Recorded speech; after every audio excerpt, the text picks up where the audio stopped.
Do të investohen 2.2 miliard euro për 4 vitet e ardhshme për ne, për Aleancën, Siguria dhe Mbrojtja, sepse këtu po lidhen këtë debat, është programe prioritar qeveritar, me të cilin Kosova tashmë do të me kalu në një stat tjetër, në një koncept tjetër, në një koncept të modernizimit të forcave të armatosura, dhe këtu bëhet fjalë jo vetëm për FSK-n, por edhe për institucione tjera. Ajo që është me rëndësi është në disa drejtime. Spari,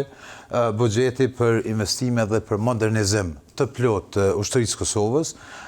duhet të arrijë në nivelin 4% të GDP-s në 4 vjet e ardhshëm. Pra, në terma të realitetit të sotëm, i bie që do të investohen 2.2 miliard euro për 4 vitet e ardhshme, duke përfshirë këtu rreth 500 milion vitin 2027, rreth 540 milion vitin 2028, rreth 580 milion vitin 2029 dhe 620 milion në vitin 2030. Dhe kjo lidhet normalisht me një qasje shumë ma gjithëpërfshirëse se sa vetëm ato që qytetari e sheh si ushtari. Do të ketë një plan të veçantë dhe të plot të modernizimit plot 4 vjeçar në tashmë në përmbyllje të planit të tranzicionit.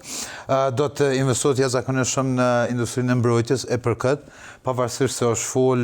tashmë disa vjet, Kosova dhe matutje nuk i ka 2 ligjet bazike për industrinë e mbrojtjes dhe me thonë thjesht për qytetarin, Kosova nuk mundet me përpërdhu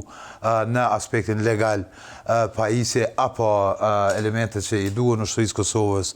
nga ajo që njihet si industria e mbrojtjes, duke përfshirë dronët e të tjerat, sepse mungon ligji për industrinë e mbrojtjes dhe